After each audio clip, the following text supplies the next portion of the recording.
తెలుగువేత్త Nobel బహుమతి గ్రహీత అమర్త్య సేన్ చేసిన ఒక కామెంట్పై భారతీయ జనతా పార్టీ అభ్యంతరం వ్యక్తం చేస్తోంది. సార్, మీరు తటస్థ దృష్టితో చూడండి అంటూ కూడా అమర్త్య సేన్కు సూచిస్తోన్న పరిస్థితి. ఆయన చేసిన కామెంట్ ఏంటంటే, మహాత్మా గాంధీ, రవీంద్రనాథ్ ఠాగూర్, నేతాజీ పుట్టిన దేశంలో ఎంతో ధనాన్ని వెచ్చించి రామాలయ నిర్మాణం చేసి భారతదేశాన్ని హిందూ దేశంగా చిత్రీకరించే ప్రయత్నం చేశారు. కానీ ఈ ఎన్నికలు భారత్ హిందూ దేశం కాదని తేల్చి చెప్పేశాయి అని అమర్త్య సేన్ చేసింది. అమర్త్య సేన్ ఆయన అభిప్రాయాలను వ్యక్తం చేయొచ్చు కదా. ఇప్పుడు భావప్రజ్ఞా స్వేచ్ఛ అనేది భారతదేశ రాజ్యాంగం కల్పించిన స్వేచ్ఛ. ఆయన అమర్త్య సేన్కు హక్కు లేదు ఆయన అభిప్రాయం చెప్పడానికి. మీరు చెప్పండి, లేదు భారత ప్రజలు హిందూ దేశమనే తీర్పు చెప్పారు అంటే హిందూ దేశంగా చిత్రీకరించే ప్రయత్నం జరిగింది అయోధ్య రామాలయం నిర్మించి.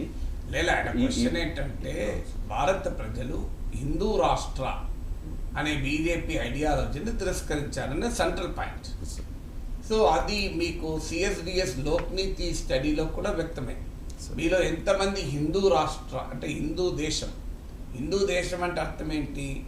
భారత రాజ్యాంగం సెక్యులర్ రాజ్యాంగంగా కాకుండా మత రాజ్యాంగంగా ఉంటుందని. అవునన్నా కాదన్నా భారతదేశంలో 80% మంది హిందువులే. అందులో అనుమానం ఉన్నది, ఇది హిందువుల దేశం కాకుండా ఇంకెవరి దేశం అవుతుంది? హిందువుల దేశం కాదు అని ఎవరు అనడం లేదు, అమర్త్య సేన్ కూడా అనడం లేదు. హిందూ రాష్ట్ర వేరు, దేశం వేరు. చాలామందికి ఆ తెలుగు ట్రాన్స్లేషను మరి హిందూ రాష్ట్ర అంటే ఇక్కడ తెలంగాణ రాష్ట్రం, ఆంధ్రప్రదేశ్ రాష్ట్రం, తమిళనాడు రాష్ట్రం కాదు. రాష్ట్రం అంటే రాజ్యం. ఇక్కడ హిందూ దేశమా భారతదేశమా? ముమ్మాటికి హిందూ దేశమే, ఇందులో డౌట్ ఏమండి. హిందువులు 80% ఉన్న ప్రజలున్న దేశాన్ని హిందూ దేశం అనకపోతే ఇంకా వేరే దేశం అనగలరా? ఇప్పుడు మన తెలంగాణ, ఆంధ్రప్రదేశ్ తెలుగు రాష్ట్రాలు అంటాం. ఉర్దూ భాష మాట్లాడే వాళ్ళు లేరా? అయినా తెలుగు రాష్ట్రాలు ఎందుకంటాం అంటే ఉర్దూ భాషను అవమానించడం కాదు కదా. మరాఠీ మాట్లాడటం లేరా? మీకు హిందీ మాట్లాడే వాళ్ళు లేరా? హైదరాబాద్లో మలయాళం మాట్లాడే వాళ్ళు లేరా? కన్నడ మాట్లాడే వాళ్ళు లేరా? అయినా దీనికి తెలుగు రాష్ట్రం అంటాం, అంతే కదా. ఎందుకంటాం? తెలుగు ప్రజల మెజారిటీ కనుక అంటాం. అందువల్ల భారతదేశంలో 80% హిందువులుగా ఉన్నప్పుడు ఇది హిందువుల దేశం అనడం తప్పు కాదు. అమర్త్య సేన్ కూడా దానికి అభ్యంతరం చెప్పడం లేదు. హిందూ రాష్ట్ర వేరు, హిందువుల దేశం వేరు. హిందూ ధర్మం కూడా ఒప్పుకోదని. ఇది ఒక రాజ్యానికి మతం ఉండేటువంటి ఒక విధానాన్ని అసలు హిందూ ధర్మం కూడా హిందూ అనే ధర్మం కాదు, అది మతం కాదు, ధర్మం. అది it's a way of life. ఈ సుప్రీంకోర్టు కూడా చెప్పింది, it's a way of life. అందువల్ల మీకు ఎందుకు హిందూ రాష్ట్ర ఇది ఎగనెస్ట్ హిందూ ధర్మ? హిందూ రాష్ట్ర అంటే అర్థమైంది రాజ్యమే హిందూ దేశంగా ఉన్నట్టు, హిందూ మతంగా ఉండదు. రాజ్యానికి మతం ఉండకూడదు, అది హిందూ రాష్ట్ర. రాజ్యానికి మతం ఉండాలని కోరేది హిందూ రాష్ట్ర. రాజ్యానికి మతం ఉండకూడదు అనేది కోరేది సెక్యులర్ రాజ్యాంగం. వీడు ఇప్పుడు ఉదాహరణకు అమెరికా ఉంది, అమెరికాలో మెజారిటీ క్రైస్తవులు. అంటే దట్ డజంట్ మీన్ అది క్రైస్తవ రాజ్యం కాదు. క్రైస్తవ రాజ్యం అంటే మతానికి, అమెరికా రాజ్యానికి, అమెరికా ప్రభుత్వానికి క్రైస్తవ మతం ఉంటుంది. కానీ ఎవరైనా కాదనుకుంటారు, అమెరికాలో సగం మందికి బహుశా సగం మందికి ఎక్కువ కూడా ఉండొచ్చు కదా, మెజారిటీ క్రైస్తవులే. కాదని ఎవరు అనగలరు? Can anybody dispute that? Britain majority క్రైస్తవులు, కానీ రాజ్యం క్రైస్తవ రాజ్యం కాదు. ఇంకా బ్రిటన్లో అయితే విచిత్రం చెప్తాను. బ్రిటన్ రాజు అంటే మనకు రాష్ట్రపతి లాగా, ఆయన చర్చికి కూడా అధినేత. ఇంకా మనలాగా లౌకిక రాదు పూర్తిగా. భారత లౌకిక తత్వానికి బ్రిటన్ లౌకిక తత్వం కూడా తేడా ఉంది. బ్రిటన్ రాజు అంటే బ్రిటన్ రాజ్యాధినేత, చర్చికి కూడా అధినేత. అయినా కూడా అక్కడ ఒక హిందువు, ప్రాక్టీసింగ్ హిందువు, ఒక ప్రౌడ్ హిందువు, నేను హిందువును అని గర్వంగా చెప్పుకుంటూ హిందూ మత ఆచారాల్ని బహిరంగంగానే అబ్జర్వ్ చేస్తూ, ఆఖరికి తన ప్రధానమంత్రి కార్యాలయంలో కూడా గోపూజతో సహా హిందూ ధర్మాలను చేర్చడానికి ఏమాత్రమూ వెనకాడని రిషి సునక్ ఆ దేశ ప్రధాని కాగలిగాడు. ఎలా కాగలిగాడు? అది క్రైస్తవ రాజ్యం అయితే సాధ్యమవుతుందా? క్రైస్తవ రాజ్యంలో క్రైస్తవులే అవుతారు. అది సెక్యులర్ రాజ్యం కనుక ఒక ప్రాక్టీసింగ్ హిందూ, అత్యంత చిన్న మైనారిటీ బ్రిటన్లో హిందువులు, కానీ ఆ దేశ ప్రధాని కాగలిగాడు. అది లౌకిక రాజ్యం అంటే. లౌకిక రాజ్యానికి మత రాజ్యానికి ఉన్న తేడాని. అయినా బ్రిటన్లో క్రైస్తవులు కాదా? ఇదే బ్రిటన్ రాజే చర్చికి నాయకత్వం వేస్తాడు. మరి అయినా కూడా అది ఎంత లౌకిక రాజ్యంగా ఉంది. అందువల్ల ఆధునిక ప్రపంచంలో మతరాజ్యాలు ఏవి మనుగడ సాధించలేదు. ఇవాళ మతరాజ్యాలుగా ఉన్న ఇస్లామిక్ దేశాల పరిస్థితి మనం చూడడం లేదా? ఏ రకంగా ఉంది? అందువల్ల భారతదేశం ఈలో ఉన్నటువంటి హిందువులు ఈ దేశం మతరాజ్యం కావాలని కోరుకోవడం లేదు. అది సిఎస్విఎస్ లోక్నీతి సర్వేలో కూడా నాకు గుర్తున్నంత వరకు సబ్జెక్ట్ కరెక్షన్ హార్డ్లీ 11% మాత్రమే మాకు హిందూ రాష్ట్ర కావాలి అని కోరుకున్నారు. అందువల్ల అమర్త్య సేన్ చెప్పింది ఈ ఎన్నికల ద్వారా ప్రజలు భారతదేశం లౌకిక దేశంగా ఉండాలని తీర్పు చెప్పారు, హిందూ రాష్ట్ర అని తీర్పు చెప్పలేదు అన్నారు. That's the fact of life కదా. ఎందుకంటే ఒకవేళ అదే నిజమైతే బహిరంగంగా హిందూ మతానికి మేము చాంపియన్లమని చెప్పుకునే భారతీయ జనతా పార్టీకి 36% ఓటింగ్ ఎందుకు వస్తుంది? అంటే 80% కదా భారతదేశంలో హిందువులు, 80% మంది హిందువులు ఉండగా 36% అందులో కొంతమంది ముస్లింలు ఓటేసి ఉంటారు కదా.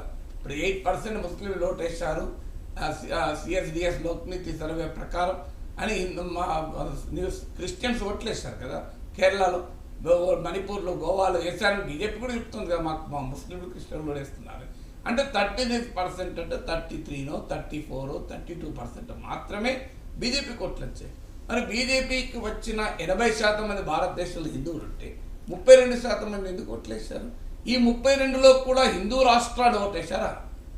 ఓటేసిన వ్యక్తి అనేక కారణాలు అయితే ఓటేయచ్చు. ఇప్పుడు ఓటేసిన వ్యక్తి ఇప్పుడు కిషన్ రెడ్డికి ఓటేశారు అనుకోండి సికింద్రాబాద్, నేను సికింద్రాబాద్ లోక్సభ సెగ్మెంట్ కనుక చెప్తున్నా. ఉదాహరణకు నేను కిషన్ రెడ్డికి ఓటేస్తే హిందూ రాష్ట్రకుడికి ఓటేయాలని ఏం లేదు.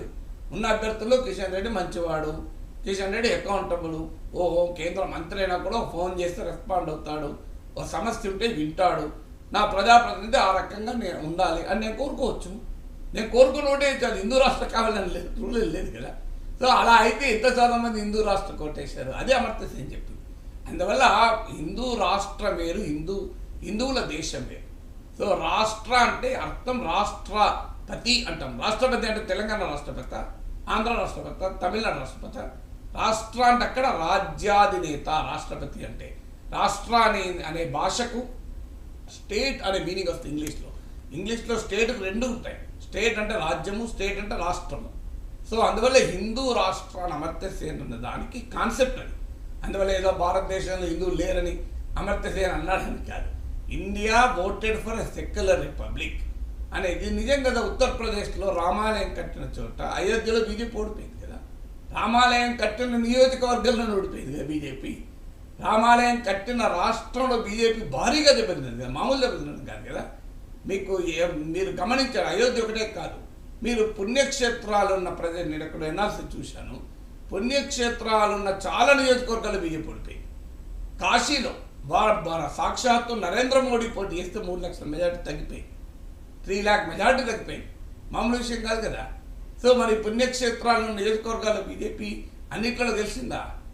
అందువల్ల ఉత్తరప్రదేశ్లోనే చెప్పింది కదా, అది క్లియర్గా అందరూ తెలుసు కదా. హిందూ ముస్లిం తప్ప నరేంద్ర మోడీ ఎన్నికల్లో ఏ అంశాన్ని ముందుకు తీసుకురాలేదు. కానీ ప్రజలు ఓట్లే లేదు కదా. రాజస్థాన్లో ఓట్లే లేదు, కర్ణాటకలో తగ్గాయి, రాజస్థాన్లో తగ్గాయి, మహారాష్ట్రలో తగ్గాయి. అంతటా నరేంద్ర మోడీ ప్రచారం హిందూ ముస్లిమే కదా. రాజస్థాన్లోనే మొదలుపెట్టాడు, అక్కడే 11 సీట్లు పోయాయి. అందువల్ల ఈ ఎన్నికలు చాలా క్లియర్గా హిందూ ముస్లిం అనే నినాదాన్ని తిరస్కరించారు. ఇక్కడ అయ్యా మాకు ఎకానమీ ముఖ్యం, మాకు ఎంప్లాయ్మెంట్ ముఖ్యం, మాకు ప్రైసెస్ ముఖ్యం. ఈ తీర్పు చెప్పింది ఎవరు? మళ్ళీ హిందువులే కదా. హిందువులే తీర్పు చెప్పకపోతే భారతీయ జనతా పార్టీ ఎందుకు దెబ్బతింటుంది? యూపీలో 33 సీట్లకు ఎందుకు పడిపోతుంది? హిందువులు వ్యతిరేకంగా ఓటేస్తేనే కదా. లేకుంటే కేవలం ముస్లింలు ఓటేస్తేనే సమాజ్వాదీ పార్టీ 37 సీట్స్, కాంగ్రెస్కు 46 సీట్లు వచ్చాయా? 80 సీట్లలో 46 సీట్లు రావటానికి కేవలం ముస్లిం ఓట్లేసి వస్తాయా? అందువల్ల ఖచ్చితంగా అమర్త్య సేన్ చెప్పింది అది. అయ్యా భారతదేశం లౌకిక రిపబ్లిక్ ఓటేసింది, భారతదేశం మతరాజ్యం కావాలనే నినాదాన్ని తిరస్కరించింది. ఇది ఇలా చెప్తే ఎవరికి ఇబ్బంది ఉండేది కాదు. కానీ ఆయన పొలిటికల్ లాంగ్వేజ్లో చెప్పాడు, అంటే ఐడియాలజికల్ పొలిటికల్ ఫిలాసఫికల్ లాంగ్వేజ్లో చెప్పింది. అంటే హిందూ రాష్ట్ర అనే దాన్ని ప్రజలు తిరస్కరించారు అని చెప్పాడు. దాన్ని అర్థం చేసుకోవాల్సిన పద్ధతి ఏంటంటే భారతదేశం సెక్యులర్ రిపబ్లిక్ ఓటేసింది, భారతదేశం మతరాజ్యాన్ని తిరస్కరించింది అనేది